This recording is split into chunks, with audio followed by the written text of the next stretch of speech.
Well, greetings, investors. Welcome to our, I'm not going to say late summer edition because we still have a good month of summer left here in Michigan, but good time to celebrate summer 2024.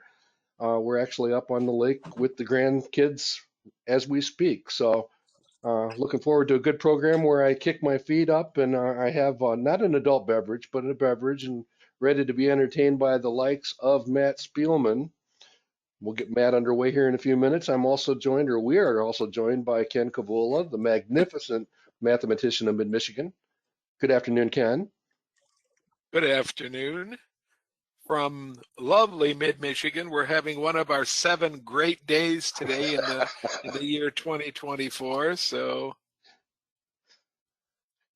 And then also in the back room with us, we have Kim Butcher from Indiana, at least presently from Indiana, and joining us. Good afternoon, Kim. Good afternoon, all. It's a gorgeous day. I think it was 60, 68, 66 this morning when I woke up, and a high of 80. Perfect for a nice bike ride. How's the humidity down there? None. Oh, cool. And then also, as usual, lurking and sneaking into the back room, we have Kevin Gologly from Maryland, and he's here to celebrate National Left-Handers Day. Good afternoon, you Southpaw. Absolutely. Yes. You have to have at least one lefty in every group to make it official. Well, that 4-year-old that dominated me in tennis at 9 o'clock this morning is also a Southpaw. So he's got a bright future. We just got to get him on the right place. And when I was playing tennis, I was able to dominate people because they didn't know how to handle the spin of a left-hander. Including me, when I played other left-handers, I couldn't handle it. You are a bane on the tennis course, there's no doubt. All right, and last but not least, Houston's Matt Spielman. Good afternoon, Matt. Good afternoon. We are looking forward to spending a little bit of time reminding about that 55% number and just putting things into perspective a little more solidly and continuing your efforts on behavioral stuff. So thank you for that. Thank you for the opportunity to keep hammering on this material.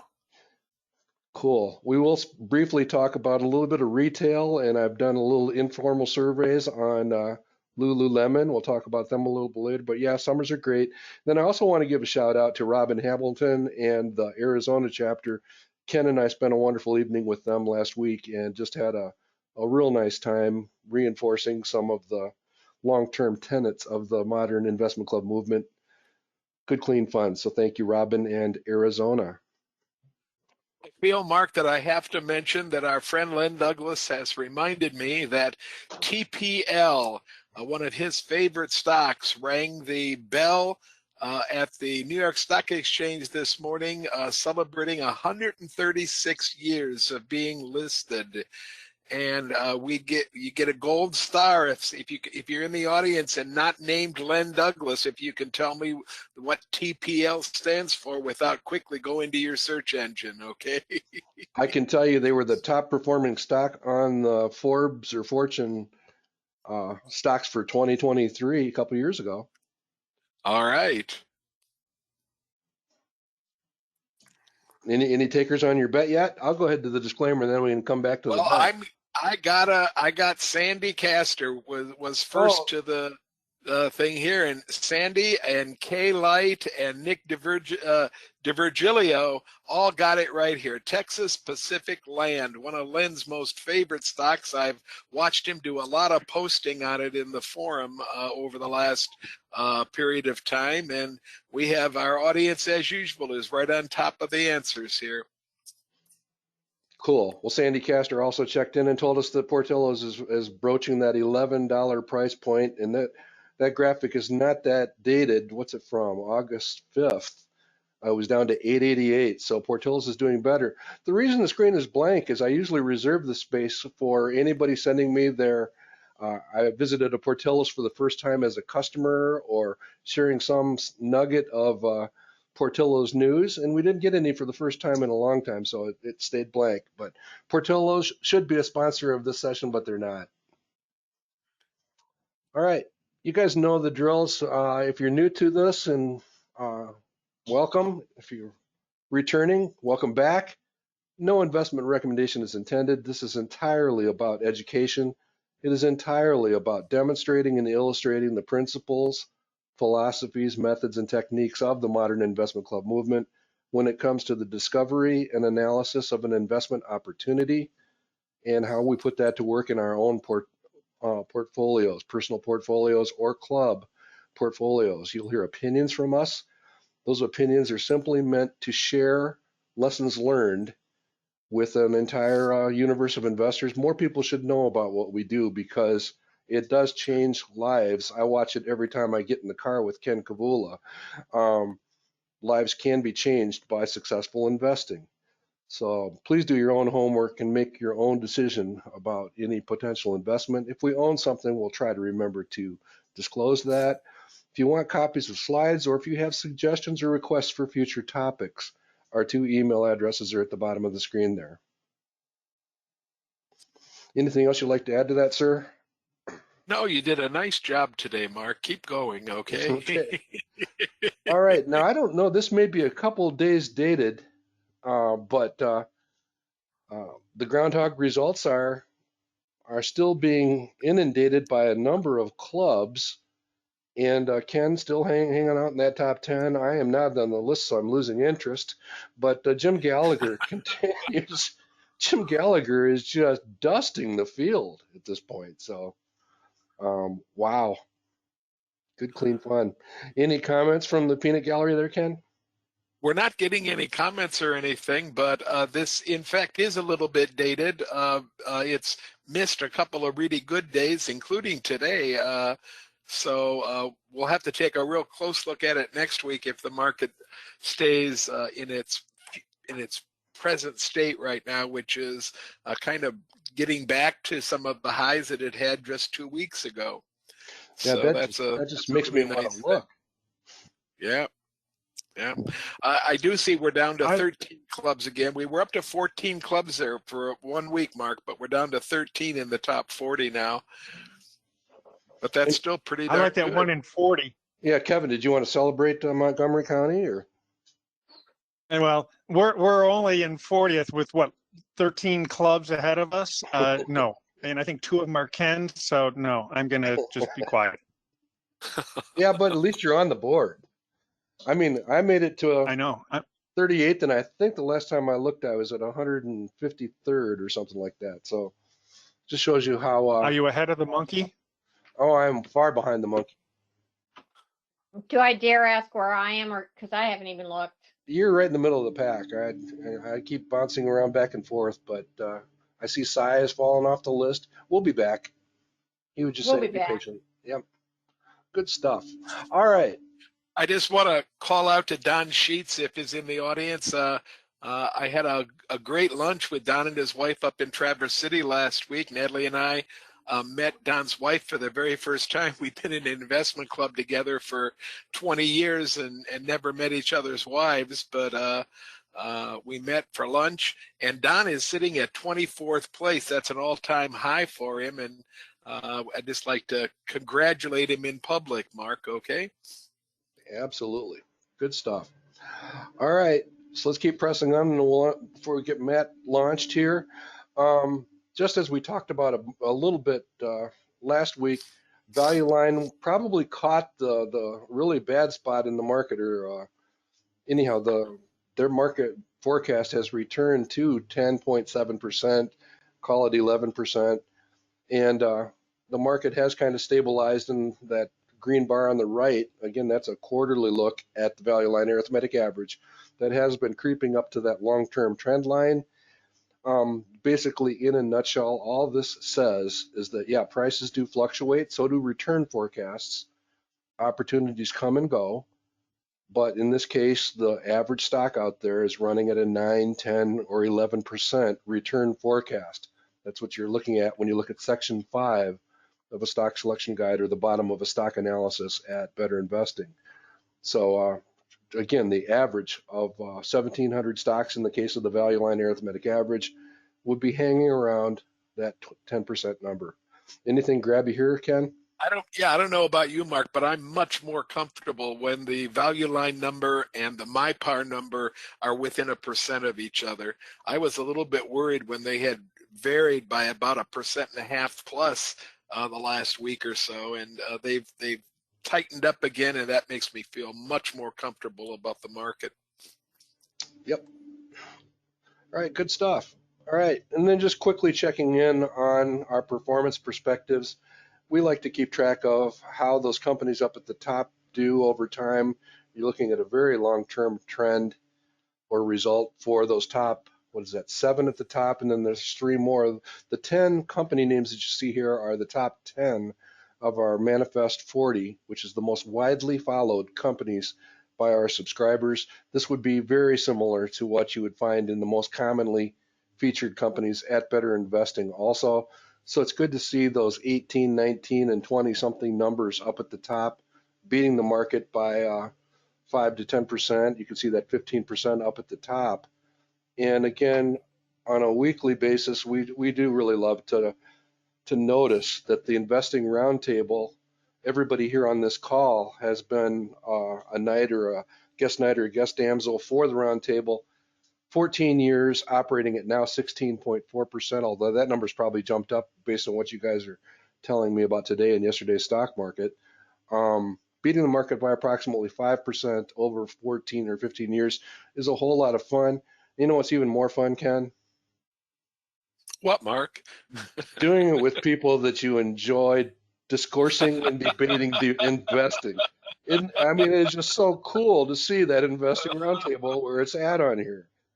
Okay, it is a lot of fun. I must admit that I never thought that we'd be as successful with that particular portfolio as we've been, and just I hope we're able to maintain that kind of behavior going forward, and for the next year, year, 2 years, whatever, however long it lasts.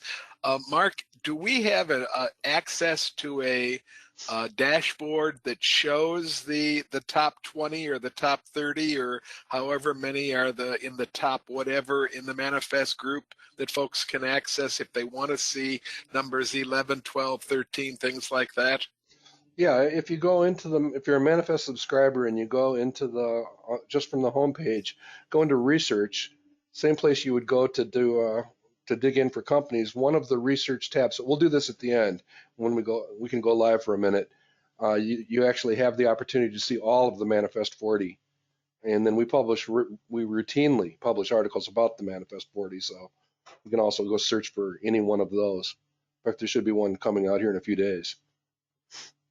So Manifest 40 doesn't change a whole lot. In fact, there's some companies on there I wish would change out, but we'll see. It's got a pretty good track record also. Okay, well, what I'm doing is I'm looking at the Manifest 40 right now, Mm-hmm. and okay, I see it, and I think that's a good way to get people to be able to look at it. Just hit that research tab, and there's a sub menu that says top 40, and there they are. Then, yeah, I think one of the reasons that's important. First of all, that's not a recommended buy list, but what it really does represent is a vetted list of companies from a community that seems to know what it's doing. So it's a vetted list, so you would obviously need to drill in deeper for potential buying opportunities or study opportunities, but it's a great place to turn. now, Mark, this list automatically sorts itself based on the value of the company in the database. I'm 99. I am sure that it's sorted by the actual. We invested $100 into the company of just keeping track money when the company is added to it. So it's basically represents the value since it's been in the Manifest 40. Okay, it might be something we want to talk a little bit more about in coming weeks, because the list that I get in the top 40 doesn't exactly match the list that we have in the charts here. Maybe we can tell people why that's so and what's happening. I think that yours is due to with dividends, right? Yeah, let me restate that. The Manifest 40 is based on number of dashboards. So it's listed from most widely held by number of dashboards used at Manifest Investing from 1 to 40. Okay. When we talk about the performance, the aggregate performance of the Manifest 40, that is what we keep track of hypothetical investments into the 40 stocks. Great. Great. Two Okay, different- makes two different- sense. All right. All right, so with that, let's go ahead and it's a little bit of a revisit of a subject, but it's also exploring some new areas of this notion of keeping perspective and keeping score. So we'll turn it over to Matt. Take us away, Matt. Great, thanks, Mark. And this is a little bit formal looking for what I normally do. This is essentially Act 1 of an offshoot presentation of on the coping with the psychology of investing that I gave at Bink. That is targeted right now for the September open forum of the online chapter. So if you want to hear the rest of it, or I'll come back around when it's fully done. Okay. Next slide. So if you're doing this activity, whether for fun or as a serious way to manage your investments. Measuring your performance is important. How do you know that you're doing well or not? Better Investing's goal, of course, is to outperform the market by 5%. And what we're going to talk about today in the full presentation is what do you need to outperform the market. But to start out with, my 3 criteria when someone approaches me and says, I want to learn this stuff. 3 things I ask them is, first, do you enjoy investing in individual stocks? If this is a marathon, not a sprint. It's not just about your 40 years of working to get to retirement. Hopefully you enjoy a long retirement as well. You're talking about 60 or 70 years into it. If you don't enjoy the work with its ups and downs, like last Monday, you won't stay in the game, right? It'll be like a New Year's resolution that you eventually just pull off to the side. So this shouldn't be a chore. It shouldn't be dreadful. It should be a lot of fun, and I hope through the conversations we have, is everyone hearing me okay? Ken says he's lost his sound. I can hear you fine. I don't know about the others. Fair enough. I can hear you. If you don't enjoy what you're doing, you won't keep with it. So that's criteria number 1. Number 2 is to have enough time to be successful. You are signing up to quarterly earnings releases, if not calls. Keeping up on the news, researching company performance as well as performance of prospective new companies. So it takes time. I would much rather have you thoroughly track 10 to 15 stocks than to try to follow 30 to 50. And if you're a working professional, working full time, maybe you are indexed for 50% or 75% of your portfolio, and you have just 1 to 5 stocks that you're following, which is a good way to learn, right? You're learning without putting it all on the line at this point. And eventually you might take over your whole portfolio. Then the third part is you have to have the discipline to get through the tough times. If you panicked last Monday, if you panicked in March of 2020, if you didn't see those as the market going on sale as buying opportunities, that might be something that will trip you up over this long marathon. Now, none of that says you have to be great at math. You have to have an MBA. You have to be a CFA or something like that. Those are nice things to have, but those are pretty basic criteria. And in the end, if you find you can't outperform the market, you probably should save yourself some time and just buy an index and move on with other things. That's a hard thing to say that a lot of people don't say out loud, but it's true. Anyone can do this. It's not necessarily for everyone. So let's go to the next page after that sobering point. So how do you keep score? It's one of the things where people can get, well, it's funny, as we all talked about the groundhog performance, right? People can get discouraged because they may have not just one bad investment or one bad year, but they may have what they view as a streak. And so how do you know if you're doing well or not? Of course, most of the mental models we shortcut to is what was drilled into our heads as kids is the elementary school, at least, grading scale, right? A through F. Those are viewed or easily translated to percentages. And that's what we judge everything else on unless we're given some other specific way to do it. The problem is this is not really a natural system. The world does not divide itself into deciles, into 10 percentage points. And the work at school is tuned to this grade level rather than having the grades tuned to the work that needs to be done overall, which is what real life is like. So we're going to take this segment to talk about what does real life success look like. Next slide. So one of the first sources we had for anecdotal evidence came from Joel Tillinghast. Joel Tillinghast was the fund manager of the Fidelity Low Cost Stock Fund for 34 years, just retired. He's still advising the fund for a little while, but he's not the primary manager. I was a beneficiary in the 90s, the mid to late 90s and early 2000s. I was a shareholder of that fund. Joel, over his tenure, beat the market by 3%. And the quote he has in the bottom is where our first number came from that says, if you're right 55% of the time, that's as good as it gets. And this is a man who did own, he was pretty infamous for owning hundreds of stocks at a time, and those all being ones he personally researched. Those were not equally weighted. He had ones he had high confidence in, but when he would get interested in a stock, he would open a small position. So he was doing it, not only doing it full time, but had a staff working for him to help him do it, but literally had hundreds of stocks to go through at any given time over 34 years, comes out with that number on an individual level. Next page. Just after Joel, we read and learned from Annie Duke. Annie is a PhD psychologist now. She finished her thesis, so it's official. But she had all but finished her thesis when she went to become a professional poker player. She is a World Series of Poker champion, lifetime winnings of $5 million, and came across this insight and quoted in the bottom, along with a number of other ones, which really kicked off my intense observation and research into this. She gave it 60-40, right? So she of course, thinking negatively first, talks about losing 40% of the time, even as you have a good size advantage over other players at the table, meaning you win 60% of the time. 60-40 sounds kind of vague, kind of general, but remember, this is a person whose profession depended on her calculating odds.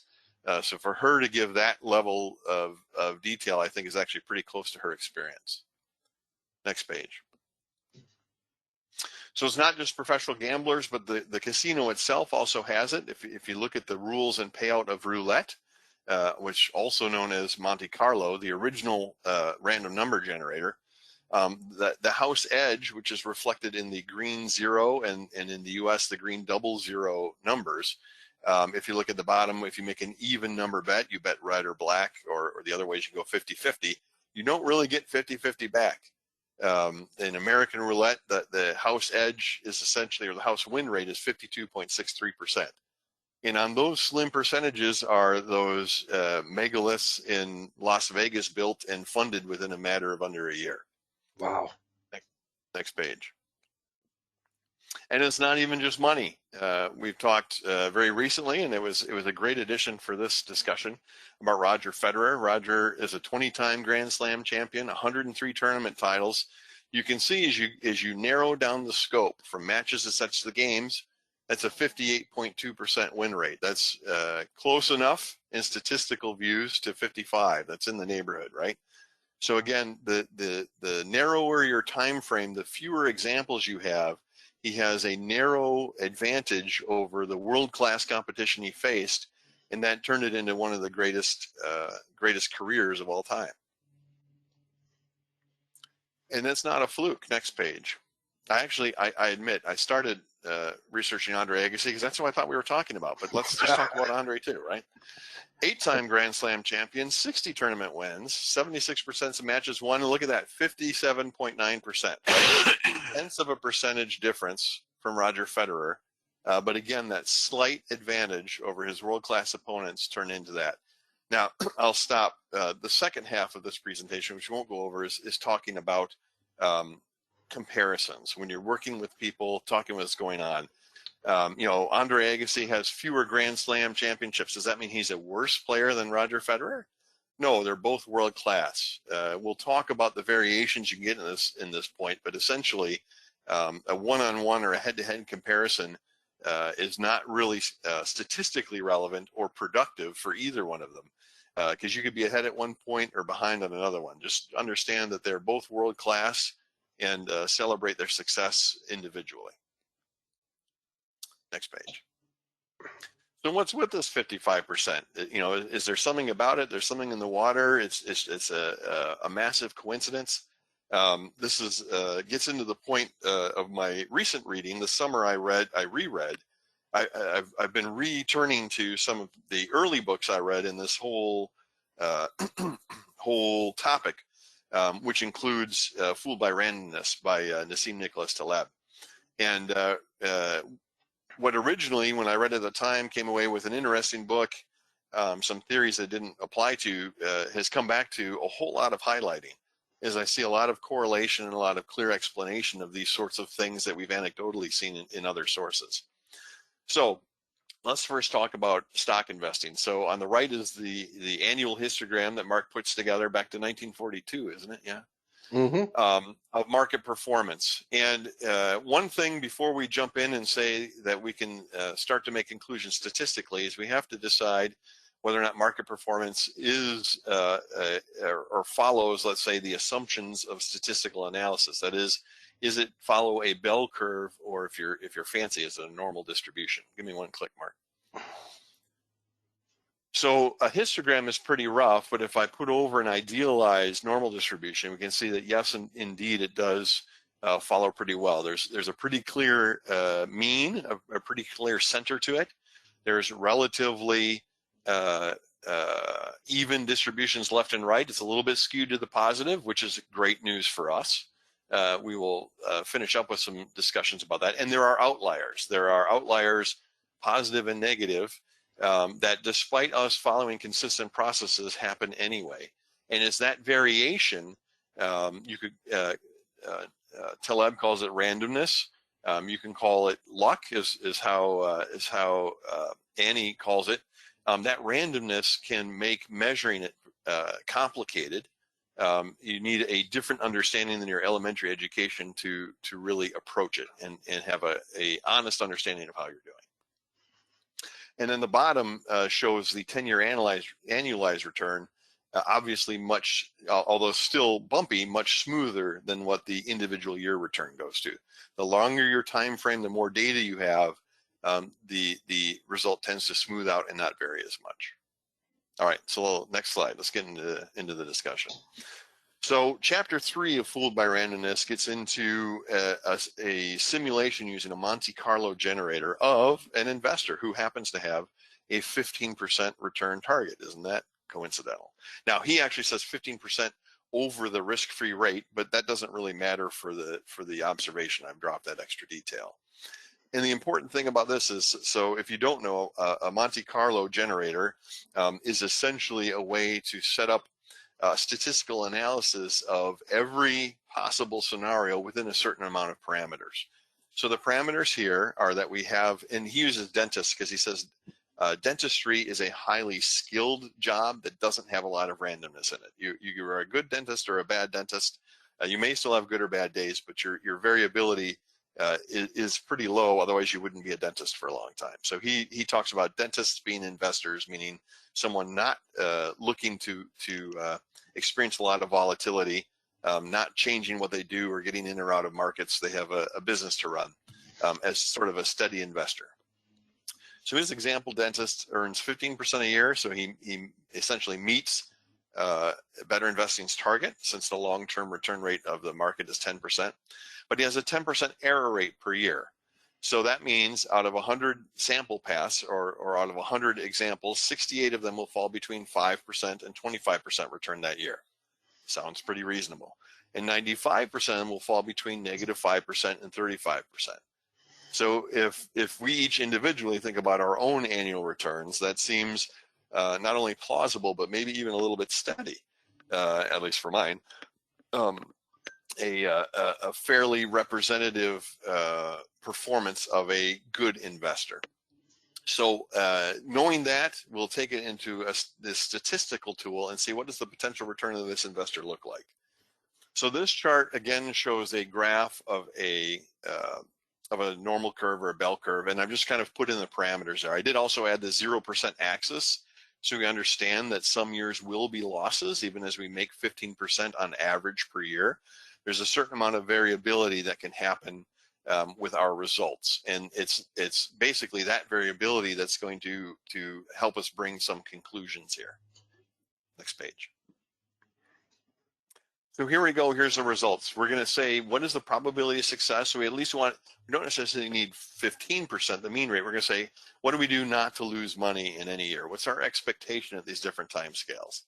All right, we'll do these clicks one at a time. So for 1 year, we expect 93% of the time that we will have a positive return. So we can at least say, maybe we didn't say it was a great year, but it was an okay year, or maybe we escaped some things. We expect most of the time we're pretty happy our investments are moving forward. If we go down to 1 quarter, that's 77% of the time. So think about just that change in view means very nearly 1 out of 4 quarters is going to be down for us at some point. On our road to success, remember this is a path per the simulation anyway of experiencing a 15% return. If we go on to monthly, somewhat less as you would expect, not too much more. So 1 out of every 3 months will be down. We go to daily, and then go ahead and click down the next one already. So 1 day is 54%. You can see as it gets down, as the time gets smaller, that advantage. If you think of this in the way that you think of Federer and Agassi, there's a slight advantage that you following a disciplined, proven investing method gives you at any given time that you're going to be up instead of down. And it's only when they aggregate that that's really obvious. Now, well, actually, Taleb has put labels around these to help us digest the simulation, right? But there's nothing magical about being a day versus a year. A day is simply 1/365th of the measurement that we were told that the mean was a 15% per year. Maybe if a day was 1/360th of a year, it would be exactly 55%. But just understand that in those smaller time slices, call a day the smallest significant level, right? The prices have closed, the markets have settled down. We might take a look at it after work. Just like a tennis player might play a game, might win or lose, and then go take a break and reflect on that. It's just slightly an advantage of 54% on the way to greater things. Okay. Now that's the results, but the important part is why. And this is an interesting point when people talk about even 401k advisors say, don't, if the market's down, just don't even open your 401k statement. Don't look at it so closely. You should be looking at it in long terms. Because we've done this as a simulation, one of the things Annie talked about is it's very hard to separate what was luck versus what was skill, particularly when you're only looking at a 55% win rate. Because we've simulated this, we can actually see, we're kind of take an omniscient view where we can actually see what was luck and what was skill. And so I really want you to pay attention to this noise to performance. When you react to the results in one of these ways, your chance of reacting to variability, to chance, versus actually taking action away because of something you've done, a good or bad decision, gets worse, just to bleed things through. So looking at an annual rate, your noise to performance ratio is 0.7 to 1. So you have about a 60-40 chance, remember when that was there, if you took action, you said, well, this year wasn't a good year, so I'm going to do something differently, or this year was a great year, I'm going to do more of that. About 60% of the time, that would be a true statement. You did something well, and that might be something to learn from as opposed to something to dispose of. All right, we go down, I think it goes down a month. He doesn't give every one here, so forgive me here, I've not recreated his simulation to fill in the blanks. If we go into month, we see that the noise takes over, right? The noise is now a 2-to-1 ratio that any kind of reaction to a down month or a really great month would actually be reacting to factors outside your control, not anything about your process. Next slide, or next click. So we get on to an hour and it's 30-to-1. Yeah, again, we skipped a day, and the day was the important one. This is a non-linear thing, but let's estimate that the day might be 10 to 1. So if you took action based on Monday, if you were panicked because there's Monday, or you think today is a great day, and you get in or out of the market, or you do some other action based on that news, you have about a 90% chance, a 10 to 1 odds that you're reacting to something, let's call it a false signal, something you can't control, as opposed to something you did that caused your results to change in that time. And that's the important takeaway here is the reason why looking at a day is dangerous. Yeah, and then a second gets ridiculous.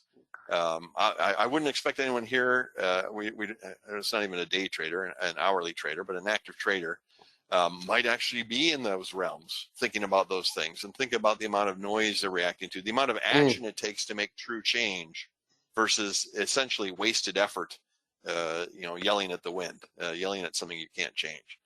But the danger of looking at daily totals, if you don't otherwise control your expectations because you know it's only going to be 55%, is a whole lot of action without a lot of result.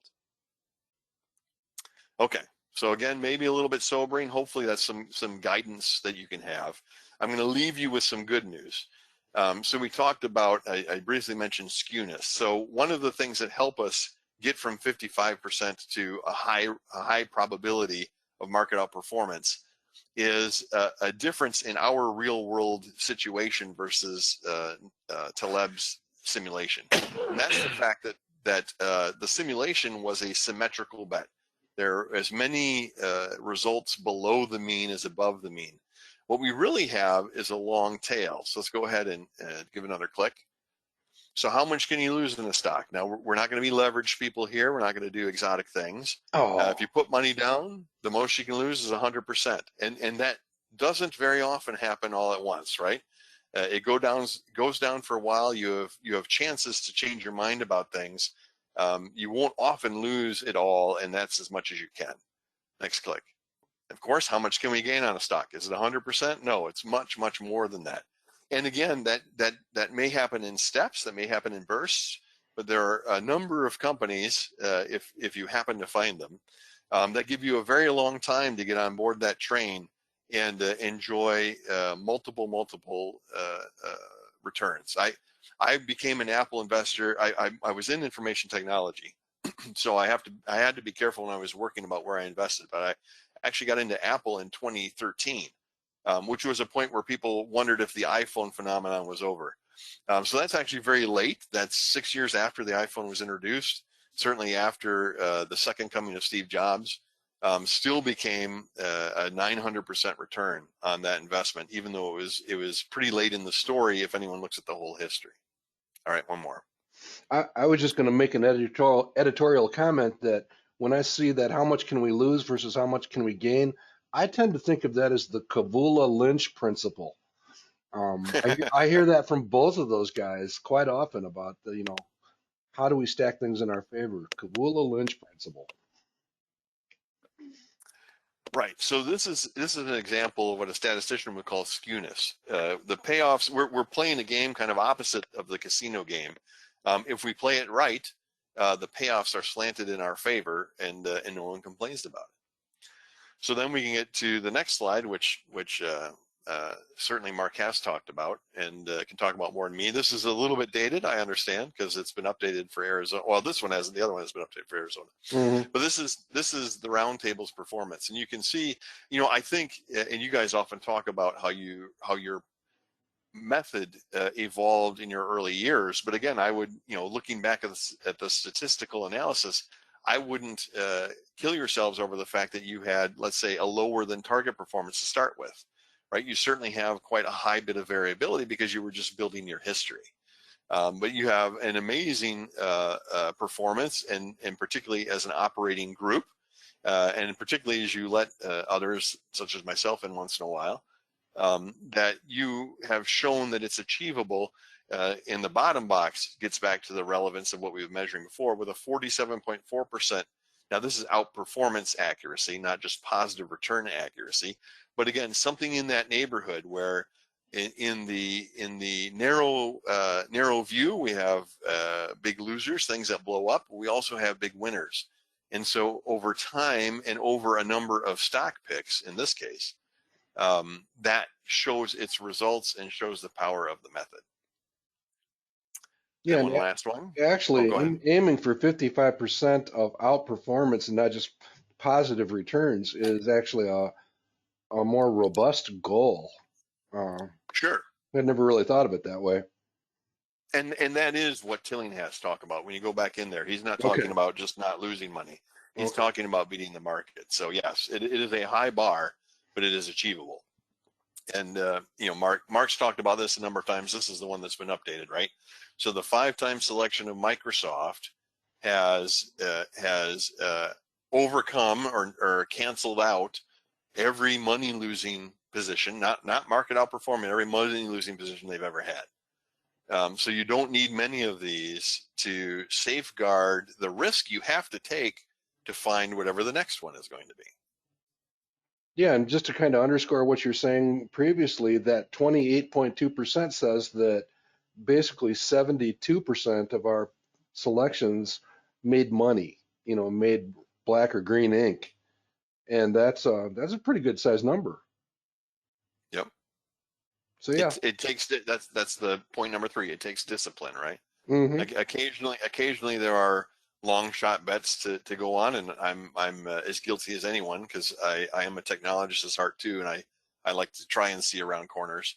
But for sure, the bulk of my portfolio is core stocks. I have a relatively high quality score in my manifest dashboard of my real portfolio. Oh yeah. As well as good growth.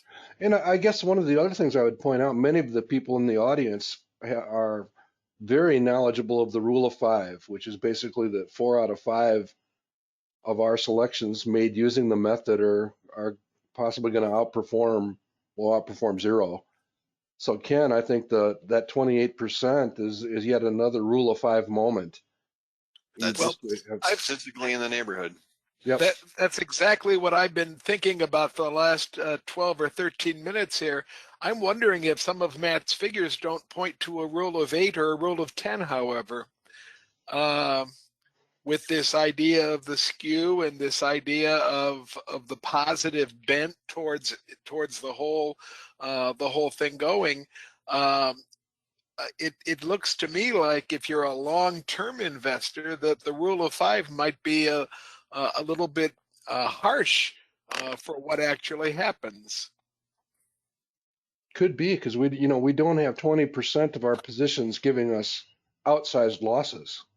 It would be another way of saying the same thing. Some of those graphs that Matt was showing were not showing us 20% of that graph to the left of the 0. Exactly. They were showing us closer to 10 or 15% to the left of the 0. And I'm wondering if I would never suggest that we're going to change the rule of 5. Please don't hear that, folks. But what I'm saying is I'm wondering if deep down in the statistics of everything that you can't maybe do a little bit of serious thinking about the rule of 5 is a very, very strict standard that you apply to the stocks you look at. Absolutely. All right. So with that, any closing comments here, Matt, or wait for part 2 and part 3? Here ends Act 1, and I've imagined I'm going to tell the online chapter and maybe tell you. I said this was the psychology of investing, and right now it's the statistics of investing. So Act 2 is talking about how do we deal with this. It kind of wraps it up. So I'll bring that back when I'm done with it. After we've talked with them, we can certainly come back around for that. There is a question from Nick. If we go back to the bell curve with the simulation parameters.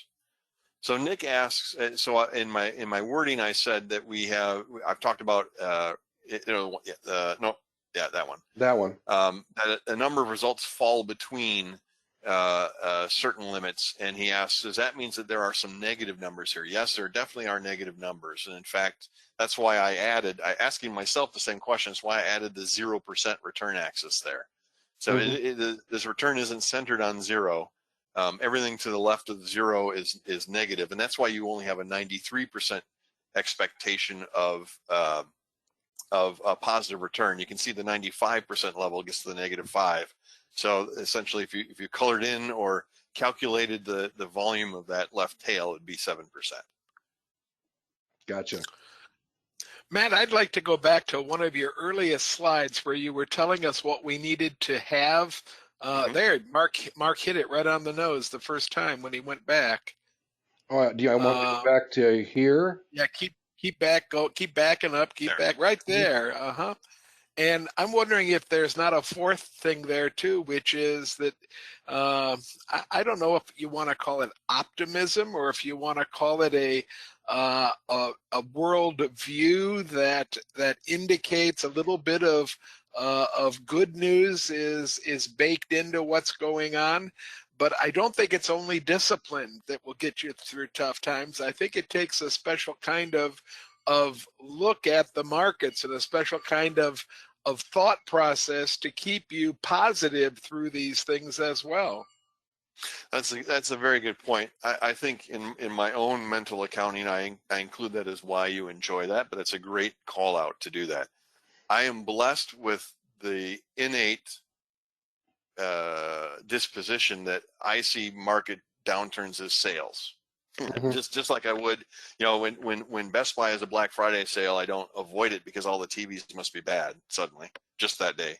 I view it the same way.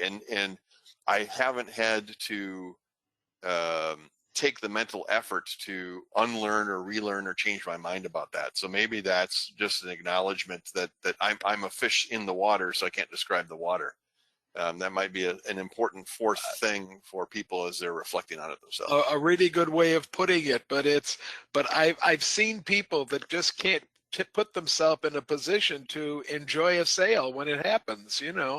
They absolutely are. It's impossible for them to do, and then I think if you can't do some of those things, then I think your advice to buy an index is a great piece of advice. I would like to see everybody investing, and it doesn't necessarily have to make you an analyst in order to be a successful investor. Yeah, and I would actually double down on last week's session when we pointed out that every time you see the emergency beacon on CNBC, the flashing red letters, and 99% of the people here right now fit this description. We think, oh my gosh, what could I go out there and buy or accumulate? And if that is you, you're in the right place. And that you can't do that without the optimism that Ken is talking about, whether it's natural or something that you have to engender and develop. But yeah, I mean, I received several emails saying, Mark, that might be one of the most important things I've ever seen as an investor. You pointing out that, 1 year later, every single one of those situations was a 40% gain. That's just powerful stuff. And it's a mentality and part of what Matt's going to cover with the psychology as he proceeds on with the series. Fun. That's awful like what Buffett says is you really like to go in heavily when there's blood on the streets. Yep. There's a bargain there. Exactly that same sentiment. All right. So now what I'd like to do, if you're done, Matt, is open up the group therapy session for Mark. Because, I did my own homework here and canvassed all the ladies here on vacation with me, and they are definitely still Lulu fans. They're still buying, and they don't see any problems. But I personally invested in this one probably at the peak, right before all those red bars started happening on the far right. And I do think as a community, this is a perfect demonstration of how we think through these type of situations. So Ken, you want to start with talking me down from the ledge? What did I do wrong? Well, Mark, I'm an investor in Lululemon recently as well. We've added it to Natalie's IRA about maybe a month, 5 weeks ago, and it's continued to move in the wrong direction. But when it's all said and done, everything that you look at, everything that you research indicates that that this too shall pass. I mean, I'm looking at this chart right here, your RSI chart. I don't know how many years it goes back, but the RSI has just made it's just made a complete round trip in 10 years, right? And that means that there have been times when it's been extremely oversold rather than overbought, or vice versa. I'm looking at these periods when it was way above 80 on that line that you have drawn right there. And right from all this run up. Yeah, and there has been a huge run up. Maybe the run up was a little bit enthusiastic. That's an optimistic way of saying, it's not back to where it was. It's not back to 2017. And maybe I'll take a real jab. Maybe it doesn't look like Portillo's quite yet. Ouch. Well, A2 milk. Does it look like A2 milk? A2 milk. It's on the comeback trail, Kevin. Just behave yourself. And then Nike's also falling into this group. And what I would suggest, maybe we could follow up on this discussion next week or week after with Lulu. You can go back and look at Nike at the same time in its corporate life cycle. They have had some fairly extreme challenges and tests along the way, and they've persisted. And perhaps that's the way to look at this company. And Kim, what are your thoughts on Lulu? I love the product. Yes, I still buy them and wear the product. Yes, I have not added it yet because I have a thing of, and actually, Mark, you got me onto this when you posted on the forum of what methodology in Manifest if you found that gets the graded return, and it was below 30 for an RSI is good, but below 20 is great. And because that is but those are the stocks that have given the greatest return. It wasn't the triple play. It wasn't some of these other things. And I have personally had stocks that were at a peak like Lulu and then dropped off into the ocean. And I looked, oh my goodness, the RSI is 14. Yep, it's time to buy some more. And I'm already up 15% in 3 months. Yeah. So, yeah. So you like a good sale if it turns out to be a really good sale. So my mom raised me going to Kmart, and I love that blue light special. All right. I think those are the ones that make people wince the most when Hugh makes a choice, right? He so often goes to that list. And it's so yeah. Successful. In his loathing index, he wants the company to be fully loathed before he goes into it whole hog. Good stuff. 52-week lows are for wimps. I want multi-year lows. I will also say, Mark, that Natalie and I have had a 35-year bias against two types of stocks, and we broke that bias by putting Lulu in her IRA. The bias that we've held for 35 years is against restaurants and against women's clothing manufacturers. We find that they're very difficult to evaluate sometimes because there's so much market psychology that goes into whether people end up buying the stock or not, besides just all the fundamentals that are involved with it. They don't only buy a restaurant stock, but they buy how much they like the last meal they ate at that restaurant. And they don't only buy a woman's retailer, but they buy whether it's right at the height of fashion and whether the right demographic is dealing with that piece of fashion that happens to be in the store at the moment. So I think there's another layer on these kind of stocks that you have to be careful with. I never used to think that shoes were in that category, but maybe in today's market, sneakers especially are in that same category, Well, what's our watch company that you warned us against a few years ago? Sorry for drawing a blank. Was that Swatch? No, it was. They used to have stores all over the place, and I've wiped it from my mind, Mark. I don't remember it either. That's a sign of our increasing age, I think. Fossil. Thank you, Matt. Fossil, okay. Right. I will tell all the attendees here, and including the audience, that probably one of the more informational and educational things that we all could do is go back and listen to Ken's warning before the fall of fossil, where he basically predicted what was going to happen, and we all said, "Oh no, that can't happen." No, you do have to be careful about those changes in the tides, and you nailed that one, Yeah, Ken, and we completely but ignored your advice. blind squirrels find nuts sometimes too, Mark. So just keep that in mind, okay? All right, and this is just a reminder that there are some investors out there, and I'm not for a moment suggesting that Berkshire is buying Lululemon, but he could, and he's got a lot of cash on the sideline, and I see that whatever news agency that is on the right referring to greed and evidence of greed. I don't think that the current strength of stock ownership is really a sign of greed. I think there's a little bit of an awakening or a reawakening going on. So hopefully more people will join our party. And not a political party like Kevin and I talk about all the time. I'm talking about an investing party. All right. We could Anything just have else a here? party. We could. All right. One last thought that we wanted to leave the audience with today. We'll probably dig in deeper to this one because I think it fits the fossil comment just made and whatever. Google just lost a major lawsuit. At least the ruling went against them. And it's talked about briefly in that book that we covered a couple of years ago. I don't know. When do you guys think that this is actually going to have real impact on Google? Thoughts? Matt, I thought your answer prior to the session starting was the best one that I've heard in a long time, that the answer will probably come well after it's relevant to anything.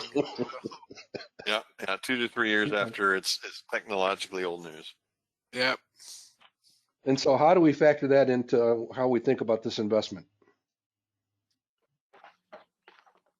That the legal news is really not that detrimental in the intermediate term?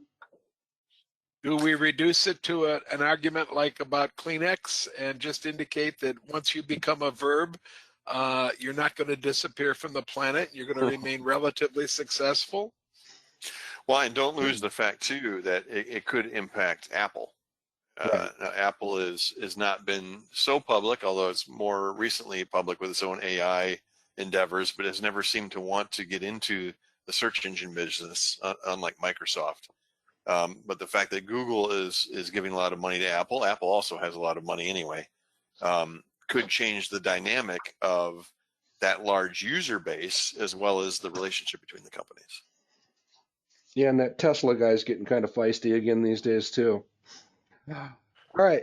Hey, I just threw this one in here. Matt mentioned it on the Manifest Forum. We just wanted to welcome Y'all Street to the world of finance.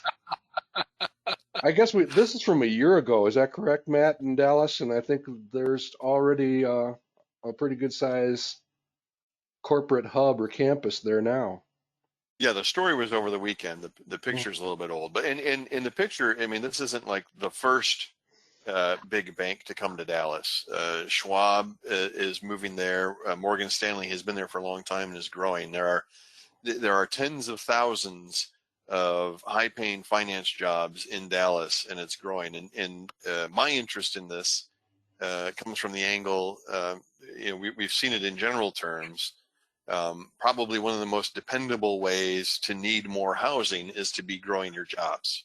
There are other ways, but let's say that's some of the most dependable. And when companies are investing like this, they are not going to be here, for the next tech bubble or boom or whatever and move away. They're moving in and moving to stay. And so I cheer this on as a Green Brick Partners shareholder, because I'm happy to see more people needing houses coming in. The longer term view is, and you could go even into Michael Lewis's book, Flash Boys, proximity to Wall Street itself, the physical thing, or their physical data centers has been listed or thought of as an edge for some time. Mm-hmm. It's not necessarily true. Both from the sense, and Ken may mention this is not my hometown of Houston, this is Dallas, but even in the perspective of there is a lot of money in oil, in new energy, and the tech companies coming into Austin. So where you are proximate to depends on where your customers are, who you want to be near. And so in that Texas Triangle area is quite an attractive clientele to get to serve and to get to go take out steak dinners. Good stuff. And I would also point out that Ann Manning is probably entitled to some royalties because it's been Y'all Street for a long time for Ann Manning. I think we should be pointing out, Mark, that the water in the Great Lakes flows in an easterly direction to the Atlantic Ocean, and nobody in the Great Lakes is interested in supplying water to all these people down in the deserts. Why you building a desert in the first place doesn't make sense to a kid from the Midwest, but there we are. It'll be. I guess what I'm saying in veiled, not so humorous humor, I guess what I'm saying is that I think water is the next big battle that's coming to a lot of places in this world right now. It's certainly a major theme, and I caution investors that it's not a new theme. So be careful when you go searching for that type of opportunity. But I would also underscore that electrification thing that we started a year ago is an equally interesting area to look for opportunity. Here's our reminder that we do archive the roundtable and bull sessions on YouTube under Manifest Investing, so you can go back and check out some of the past sessions. Hat tip to the Olympics that just got over. Good, clean fun. And that's my view on the right from my office this afternoon. And I will be going out for another butt kicking by my 4-year-old grandson here shortly. And Kevin Gologly would like to remind everybody that today is one of the most important days in the calendar year. Donut You day? know it. Is it donut? No. Donut day too? Well, it could No, be. it's not. I just had to say that. Came out. You guys can tease everybody. I do too. Mark, is there a way we can mute the Hoosier? They try. Let me tell you, they try. Oh man. All right, so happy left-hander day to all the southpaws out there. And as Kevin pointed out, Bill Gates is a left-hander apparently. Good stuff. And I think they said 6 of the 14 U.S. presidents since World War II are left-handed. There you We're go. only 15% of the population. Wow. That's not much of that's not as stellar a list as it used to be. Keep that in mind, okay, Kevin? All right. 6 out of 14, that's about 40%. When you're only 15, that's 3 times the average. I was talking about the list made up of U.S. presidents. All right, we're not going there. We are not going there. Okay. Kevin, all right. One of them is the last Michigander to be president. Hey, well, Not too far from where Mark is right now. as I've pointed out to you, Kevin, and several others, that Michigan actually elected a horse mayor of one of its fine cities. So anything can happen in Michigan. All right. So what did you do with your first position as the new mayor there, Mark? All right. One last hat. You weren't the horse? I was not the horse, at least not the north end of a southbound horse. One last hat tip to the Olympics. I just find the picture on the left to be amazing. The USA men's basketball team did win again. The individual on the left is 7'4", and he runs around like he's 6 feet tall in terms of his dexterity and everything else. It's just fascinating to watch the evolution. And the shot on the right was the near miss. France nearly ended the U.S. women's 60-game winning streak. The shot that's being pictured there actually went in, and she stepped on the line, or it would have been a three-pointer to tie that game at 67-67. But the last shot of the game came up 1 point short. One of the best games I've watched in quite some time, and just shows how the world is catching up in basketball in general. Or to women's sports in general. Women's sports in general, absolutely. They are fantastic. And one fun fact that we do like to share, the 7th place finisher in the men's 100-yard dash would have won the gold medal 16 years ago. I mean, it's just phenomenal. And I don't know how they keep doing it. And you see it in the swimming pool too. I mean, just amazing. Any closing thoughts, ladies and gentlemen? I think my wife is shorter than that one guy's arm, Mark. I don't know. I know I am on a good day. So So, with good that, night, everybody. Good afternoon. I'm gonna track down that 4-year-old who just loves to dominate me in anything he can get me to engage in. So, and Ken has met him, so he knows how quite the character he is. Yeah. Let's get some video of it. I want to see it. That I'm sure it's out there. All right. With that, everybody out there find some good opportunities. Thanks to Sandy Castor and others who have sent some relatively undiscovered stocks. We love to do that. A big part of our mission, which we will be reinforcing vigorously over the next couple of months, is the discovery of small company opportunities. So consider that our near end of summer reminder, Ken, that we need to stoke up the fires when it comes to discovering those type of companies. Any closing The thoughts? search begins. The search begins, Mark. Just going to say goodbye to everybody. I enjoyed myself, and I'm going to go outside and enjoy one of these last days of summer that we have here in Michigan. All right. Take care, everybody. Thank you very much. Thank you, Matt, for your contributions, and we will look forward to Acts 2 and 3. Very good. Thank you, Mark. Thank you, everyone.